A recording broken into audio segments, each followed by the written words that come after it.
आइए देखें क्या है आज की खबरों में।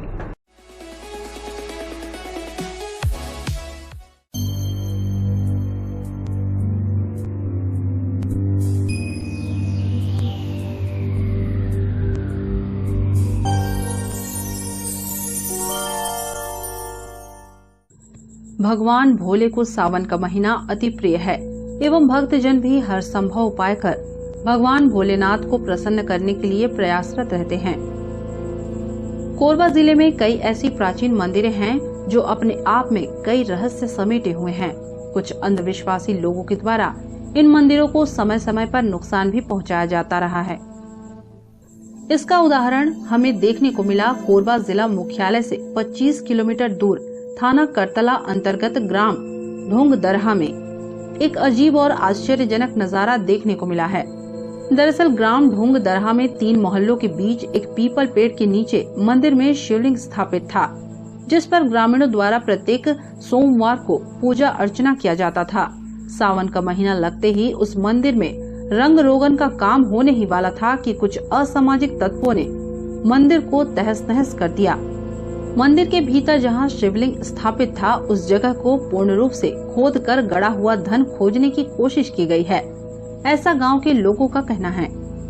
गांव से निकली जानकारी की सच्चाई को जानने के लिए नमस्ते कोरबा न्यूज के रिपोर्टर रामकुमार यादव अपने कैमरामैन के साथ घटना स्थल पहुँचे। उन्होंने सच्चाई जानने के लिए गाँव वालों से बात की। गाँव वालों ने बताया कि मंदिर लगभग 60 साल पुराना है और यहाँ गाँव वाले पूजा पाठ करते हैं। सावन में इस मंदिर को विशेष रूप से पूजा जाता है। गांव वालों ने मंदिर में खजाना होने की बात पर अनभिज्ञता जाहिर की। भैया बताएंगे, अभी जो नाले के पास जो बर पेड़ है वहाँ पर कुछ मंदिर को तोड़ दिया गया है, क्या जानकारी मिला हुआ है और क्या पता चल पाया अभी तक आप लोग? अभी तक तो मेरे को यही जानकारी हुआ है कि वहाँ पर मंदिर को तोड़ दिया गया है, जिसमें शिवलिंग रखा गया था। उस शिवलिंग को उठाकर बाहर में रख दिए हैं, उसके नीचे को खोदाई किए हैं और पता नहीं उसमें किस लिए खोदाई किए हैं, क्या चीज़ उन लोगों को मतलब खोज था, इसके बारे में तो हमें तो जानकारी नहीं है। तो जानकारी बताया जा रहा है कुछ हंडा रखा हुआ है नीचे, इसलिए उसको खुदाई किया गया, ऐसा कुछ सुनने में आया क्या? इसके बारे में तो मेरे को जानकारी नहीं। हाँ, हम लोग सभी वहाँ जाते थे, पूजा पाठ किया करते थे। समय समय में वहाँ पर हम लोग रामायण वगैरह का भी रख देते थे, है ना। और ये सावन का महीना है, सावन के महीने में तो बिल्कुल ज़्यादा वहाँ पर व्यस्त रहते थे हम लोग पूजा पाठ में।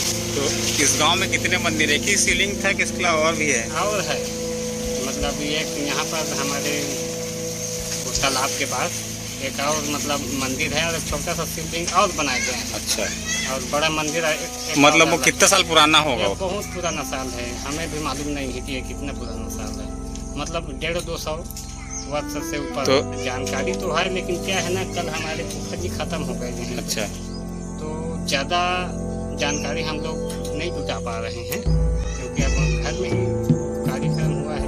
तो क्या लग रहा है कि ऐसा शराबी तत्व कोई ऐसा हो सकता है, या तो फिर किसी को क्या है हंडा वगैरह बोलते हैं, हो सकता है कोई हंडा संपत्ति के है ना, कुछ भी इस हिसाब से सांचा दिख रहा है उसका। नहीं, हाँ, तो ढांचा जो खुदाई हुआ है उस प्रकार से हम लोग बोल रहे हैं कि उसको कुछ न कुछ चीज का तलाश होगा।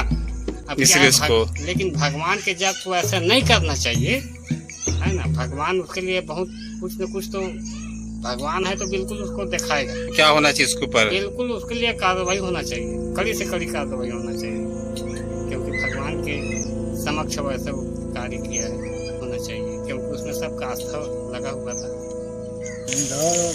काल में वो गरुआ खो जाता है ना, हाँ, धान के अच्छे तो खोले हो मंदिर भाई की करता रहा है,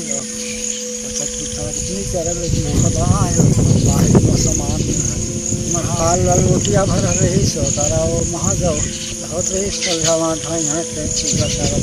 हमेशा पूजा करे सिर्फ सावन के महीना में, जैसे कि तोड़े गए तो गड्ढा तो मैं हंडा वगैरह भी जैसे बता दे तेकर नाम से तोड़े, उसमें भी मैं आपको लालसा है 100 किलो मोल खोदाई करे हैं, लगा थे। जब हमारी टीम ने गांव के सरपंच मालिक राम से इस बारे में पूछा तो उन्होंने कहा कि मंदिर काफी पुराना है। कुछ लोगों के द्वारा मंदिर में गड़े हुए धन के नाम पर परिसर को काफी नुकसान पहुंचाया गया है। सरपंच इसकी जानकारी करतला थाने में देने की बात कह रहे हैं। सरपंच जी बताएंगे, एक नाले के पास में एक मंदिर को खास करके भी सावन का जैसे ही लगते समय भी उसको नुकसान पहुंचाया गया, किस तरह नुकसान पहुंचाया गया था और क्या जानकारी मिला हुआ था नीचे का? ये बड़ा दुख का बात है जो अभी सावन का महीना शुरुआत हुआ है, उसी दौर पे इस तरह से हमारे आस्था को नुकसान पहुंचाए हैं। ये बड़ा दुख का बात है और ये पूरे गांव का आस्था था। एक शिव फीवर के नाम से प्रसिद्ध था हमारे गांव में। बहुत चोट लगा है हमारे गांव में। कितने बस्ती पड़ते हैं इस गांव के अंदर? आप गांव इस गांव में एक सलिया भाटा है, एक मूल गांव डोंगरहा है और एक छोटा मोहल्ला रौनढाक है। 3 मोहल्ले पड़ते हैं हमारे गांव में। कितना किलोमीटर महज पड़ जाता है कोरबा से सलिया भाटा आपका? कोरबा से लगभग वही 25 किलोमीटर। तो अभी इसकी सूचना कहीं आपने थाने में दिया है क्या? थाने में तो नहीं दिया है इसका सूचना अभी, लेकिन देने को सोच रहे हैं क्योंकि वो बहुत हमारे आस्था को चोट लगा है। कुछ लोग बता रहे थे कि हंडा निकालने के भी नाम से ऐसा कुछ शराबी तत्व जो कि क्या लग रहा है आपको? ऐसा हो सकता है कि अब देखने में तो ऐसा हो सकता है, अब पता नहीं क्या निकाले हैं क्या किए हैं। आप उस जगह में खुद ही गए थे कि आप देखने के लिए कि आपको सूचना मिला हुआ था? मेरे को सूचना मिला है, देखने तो अभी तक मैं नहीं पहुंचा पाया किसी कारणवश। नमस्ते कोरबा न्यूज के लिए राम कुमार यादव की रिपोर्ट।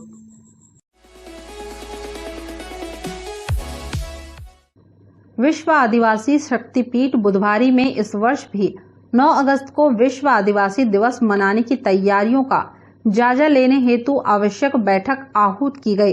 बैठक के संबंध में बताया गया, इस वर्ष 5 दिवसीय कार्यक्रम के तहत विश्व आदिवासी दिवस मनाया जाएगा एवं हर रोज अलग अलग कार्यक्रम आयोजित किए जाएंगे। हम लोग विश्व आदिवासी दिवस एक महोत्सव के रूप में जब से ये जो स्थापना हुआ है हमारा आदिवासी शक्तिपीठ, तब से मनाते आ रहे हैं।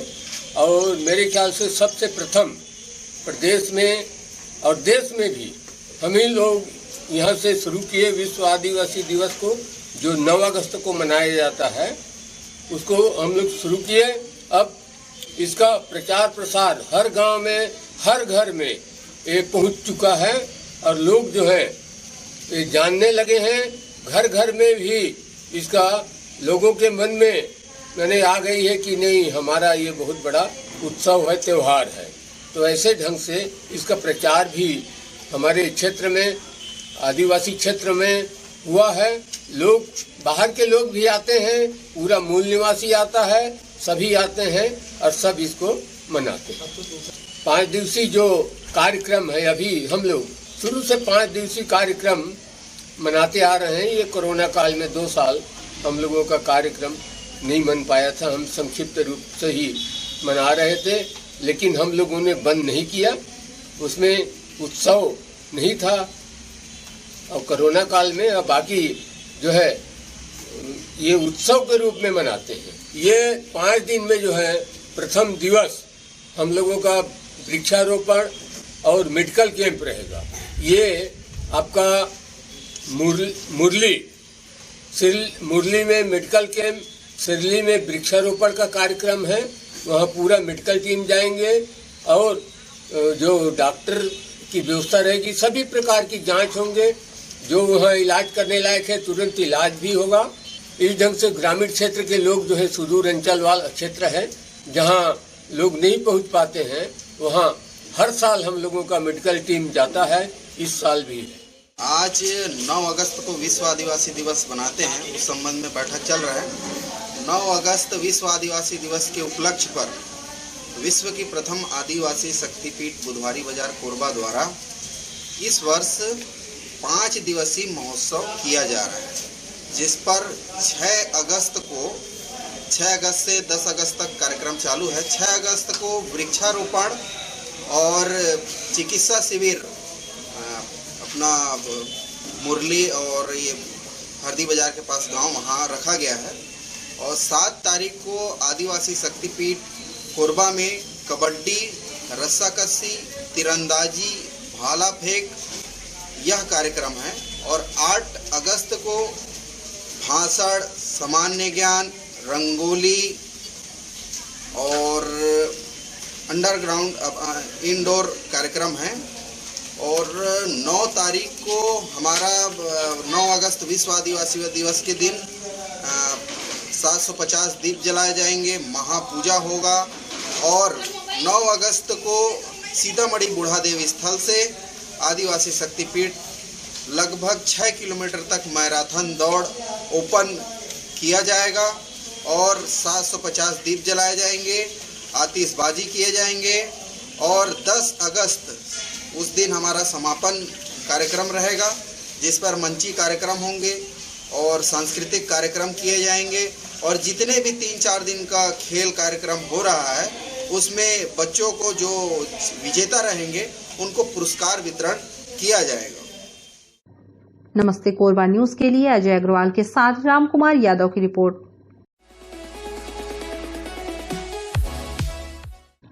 मौसम में जारी उतार चढ़ाव से सर्दी, जुकाम और वायरल फीवर के मरीज बढ़ रहे हैं। ऐसे में अपने आप को सुरक्षित कैसे रखें, इस विषय पर डॉक्टर सतदल नाथ से चर्चा करने पर उन्होंने बताया कि जिनकी रोग प्रतिरोधक क्षमता कमजोर रहती है उनके बीमार पड़ने की संभावना ज्यादा होती है। इसलिए इस मौसम में उचित खानपान एवं मौसमी फलों का सेवन करना चाहिए, जिससे कि हमारी रोग प्रतिरोधक क्षमता सही बनी रहे। मतलब जिस तरह से अभी मौसम में लगातार बदलाव, कभी पानी गिर रहा है, कभी धूप हो जा रहा है, इसमें विशेषकर खान पान में रखना चाहिए और जो अपनी जो दिनचर्या है उनको मेंटेन करके रखना चाहिए। और जो है अपने को पौष्टिक चीज़ें लेनी चाहिए ज़्यादा से ज़्यादा, ताकि जैसे मौसमी फल है, जैसे सिट्रस फूड लेंगे तो सर्दी से बचाव हो सकता है। और मतलब जैसे सिट्रस फूड मतलब वही मौसम्बी वगैरह लेंगे, सेब लेंगे, सेब दूसरी चीज़ होती है, तो फल आप लें और डाइट आप प्रॉपर लें आपको। क्योंकि क्या होता है कि जब वायरस या बैक्टीरिया घूमते रहते हैं, बट अगर आपका इम्यूनिटी हाई रहेगा तो आप निश्चित रूप से बचा पाएंगे। दूसरा क्या है कि साफ़ सफाई का विशेष ध्यान रखें, क्योंकि जैसे गीला कपड़ा पहन के हम लोग बहुत देर तक बैठ जाते हैं, ऐसा ना करें। बिकॉज ये क्या करता है कि प्रोपोगेट करता है कि उसका आपको बुखार हो, इस टाइप की चीज़ें हों। तो बेसिकली आपको खान पान में ध्यान रखना है, साफ़ सफाई में ध्यान रखना है और एक रूटीन जो आप मेंटेन करके चलते हैं उसको, ताकि अगर आपको पूरा 8 घंटे का सोना है, स्लीप आपको पूरा लेना है, तो ये है कि ये चीज़ें का आप ध्यान रखेंगे तो आप इन मौसमी बीमारियों से बच सकते हैं। तो उसमें फल आप अच्छा फल ले सकते हैं, उससे थोड़ा पौष्टिक भोजन हो जाता है। और खाने में भी जो नॉर्मल डाइट लीजिए, बहुत हेवी और वो स्पाइसी भोजन ना लें, नॉर्मल भोजन लेंगे तो आपका पाचन तंत्र भी ठीक ठाक रहेगा। नमस्ते कोरबा न्यूज के लिए रामकुमार यादव की रिपोर्ट। बुलेटिन में अब वक्त है एक छोटे से ब्रेक का, मिलते हैं ब्रेक के बाद। किराए से आजादी, अब बनिए अपने घर के मालिक मात्र 21,000 रूपए भर के। प्लॉट मात्र 4,20,000 रूपए में। जी हाँ, सही सुना है आपने। अब घर खरीदें अपनी पसंद और अपने बजट में। रायपुर शहर के सबसे प्राइम लोकेशन में बनाएं अपना आशियाना। आज ही अपने परिवार के लिए सबसे अच्छा घर बनाइए। आज ही घर बनाने योग्य प्लाट, 90% बैंक फाइनेंस उपलब्ध, रेरा अप्रूव्ड प्लाट। अधिक जानकारी के लिए कॉल करें 9340408338 7582996910। हमारा पता कौशल्या माता मंदिर परिसर के पास, नरदहा पचेड़ा, विधानसभा रोड, रायपुर, छत्तीसगढ़।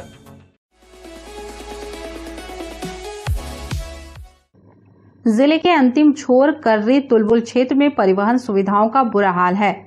तुलबुल गांव में एक महिला को प्रसव पीड़ा हुई। महिला को अस्पताल लेकर जाने बमनी नदी में पुल नहीं होने के कारण एम्बुलेंस गांव तक नहीं आ सकती थी। लिहाजा ग्रामीणों ने गर्भवती महिला को खाट पर लेकर नदी पार कराया। नदी पार करते ही डायल 112 की सुविधा पीड़िता को तत्काल मिल सकी। सत्ता बदली, चेहरे बदले, लेकिन हालात आज तक वैसे के वैसे ही हैं।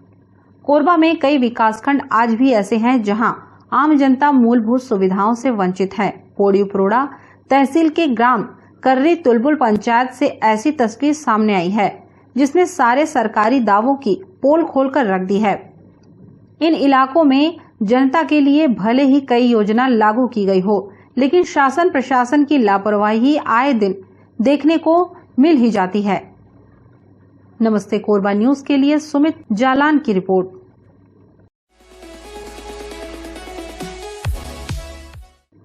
छत्तीसगढ़ सहायक शिक्षक फेडरेशन के द्वारा राज्य के 1,09,000 सहायक शिक्षकों की वेतन विसंगति दूर करने के लिए जिले के चारों विधायकों से समर्थन मांगने हेतु ज्ञापन सौंपा गया है। ज्ञापन में कहा गया है कि सन 2018 से वेतन विसंगति चली आ रही है। नए वेतनमान में एक वर्ग वालों को फायदा हुआ, लेकिन सहायक शिक्षकों को प्रतिमाह 10,000 से 17,000 का नुकसान हो रहा है, जिस पर प्रदेश सरकार को संज्ञान में लेते हुए हमारे वेतन विसंगति को दूर करना चाहिए। सहायक शिक्षक फेडरेशन जिंदाबाद जिंदाबाद जिंदाबाद। वेतन विसंगति दूर करना होगा करना होगा करना होगा। वेतन विसंगति दूर करना होगा करना होगा करना होगा। हम लोग छत्तीसगढ़ सहायक शिक्षक फेडरेशन प्रांत इकाई के तत्वाधान में उनके आह्वान पर आज हम 17 तारीख को माननीय हमारे विधानसभा कोरबा विधानसभा क्षेत्र के चारों विधायकों को हम ज्ञापन देने जा रहे हैं। अभी वेतन विसंगति को लेकर हमारा वेतन विसंगति 2018 से चली आ रही है। त्रुटिपूर्ण वेतन निर्धारण करने के कारण वर्ग 1 और 2 को तो फायदा हुआ जब नया वेतनमान फिक्सेशन किए तत्कालीन मुख्यमंत्री रमन सिंह ने, और हमारा वर्ग 3 का वेतन जो निर्धारित किया उसी समय से त्रुटिपूर्ण था, जिसमें हमारे छत्तीसगढ़ में 1,09,000 की आबादी है हमारी सहायक शिक्षकों की, जिसमें उसी समय से 10,000 से लेकर 17,000 तक की प्रत्येक माह का नुकसान उठाना पड़ रहा है। इसीलिए हम लोग अनेकों बार फेडरेशन के तत्वाधान में रायपुर में भी हड़ताल किए हैं, और अभी 16 सितंबर से कमेटी गठित किया गया था ये मुख्यमंत्री के द्वारा 3 माह में रिपोर्ट सौंपेंगे करके। उसका अभी तक 10 माह से ऊपर हो गया है, लेकिन अभी तक उसका कोई रिपोर्ट आया नहीं है विसंगति के संबंध में। तो हम 22 तारीख को एक दिवसीय रायपुर में धरना प्रदर्शन करने जा रहे हैं विधानसभा घेराव के। हमारी प्रमुख मांग ये है कि छत्तीसगढ़ प्रदेश में वेतन विसंगति व्याप्त है सहायक शिक्षकों के बीच में। माननीय मुख्यमंत्री ने कहा था कि सरकार बनने के पहले कि हम जो है मतलब आपकी मांगों को लेकर के गंभीर हैं और निश्चित ही आपकी मांग को पूरा करेंगे। इस प्रकार से उन्होंने अपने घोषणा पत्र में भी मतलब इसका जिक्र है। तो हम अपनी वेतन विसंगति को लेकर के कई बार सरकार का ध्यान आकर्षित कराने के लिए धरना रैली आंदोलन किए। इसके बाद भी सरकार हमारी आंदोलन पर गंभीरतापूर्वक और सहानुभूतिपूर्वक विचार नहीं कर रही है। आज प्रदेश के 1,09,000 सहायक शिक्षकों को हर माह 12 से 17,000 तक के वेतन मतलब वेतन में कमी की मतलब समस्या का सामना करना पड़ा, आर्थिक तंगी से जूझना पड़ रहा है। तो अपनी मांग को मनवाने के लिए अभी हम जो है हमारे प्रदेश के 90 विधानसभा के माननीय विधायकों को हम ज्ञापन सौंपने जा रहे हैं। फेडरेशन के बैनर तले विधायकों से समर्थन हासिल कर रहे हैं। इसके बाद भी यदि हमारी मांग पूरी नहीं होती है तो हम जो है आगामी 22 जुलाई को विधानसभा का घेराव करेंगे, जिसमें पूरे प्रदेश के 1,09,000 जो शिक्षक हैं वो एकजुट होंगे और कोरबा जिले के भी 3,500 सहायक शिक्षक जो है विधानसभा घेराव करने के लिए कूच करेंगे। और इसके बाद भी यदि हमारी मांग पूरी नहीं होती है तो आगे हम अनिश्चितकालीन हड़ताल करने के मूड में हैं। देखिए, विश्वास की दुनिया टिका हुआ है। इन्होंने वादा किए थे कि मतलब हमारी सरकार आएगी तो हम आपके वेतन विसंगति को जरूर दूर करेंगे। जो पूर्व सरकार ने जो वेतन विसंगति उत्पन्न किया है उसको हम दूर करेंगे करके एक पेपर में भी आया था कि मतलब वेतन विसंगत सहायक शिक्षकों के साथ में अन्याय हुआ है और इस अन्याय को हमारी सरकार जब आएगी तो बिल्कुल इनको न्याय देगी करके मतलब घोषणा पत्र में भी मतलब शामिल किया हमारी वेतन विसंगति को। पर आज पर्यंत जो हमारी वेतन विसंगति को लेकर के कोई भी ठोस निर्णय नहीं लिया गया है। इसके लिए कमेटी बनाई गई थी 2021 को 16 सितंबर 2021 को, लेकिन कमेटी में ये बनाने के पूर्व ये कहा गया था कि कमेटी 3 महीने के अंदर में रिपोर्ट सौंपेगी और शीघ्र ही आपके वेतन विसंगति को दूर कर देगी। लेकिन कमेटी का रिपोर्ट आज तक नहीं आया है। कमेटी के रिपोर्ट को सार्वजनिक नहीं किया गया है, जिसके कारण से हमारे सहायक शिक्षकों में आक्रोश व्याप्त है और कमेटी के रिपोर्ट सार्वजनिक न करने के कारण ही ये स्थिति उत्पन्न हो रही है। अब हमें मतलब सरकार के छलावे में नहीं आना है और हमें मतलब अपने अधिकार और मांग को लेकर के रहना है। नमस्ते कोरबा न्यूज के लिए रामकुमार के साथ ममता साहू की रिपोर्ट। बुलेटिन में अब वक्त है एक छोटे से ब्रेक का। मिलते हैं ब्रेक के बाद। किराए से आजादी, अब बनिए अपने घर के मालिक मात्र 21,000 रुपए भर के। प्लॉट मात्र 4,20,000 रुपए में। जी हाँ, सही सुना है आपने। अब घर खरीदें अपनी पसंद और अपने बजट में। रायपुर शहर के सबसे प्राइम लोकेशन में बनाएं अपना आशियाना। आज ही अपने परिवार के लिए सबसे अच्छा घर बनाइए। आज ही घर बनाने योग्य प्लाट। 90% बैंक फाइनेंस उपलब्ध। RERA approved plot. अधिक जानकारी के लिए कॉल करें 9340408338 7582996910। हमारा पता कौशल्या माता मंदिर परिसर के पास नरदहा पचेड़ा, विधानसभा रोड, रायपुर, छत्तीसगढ़।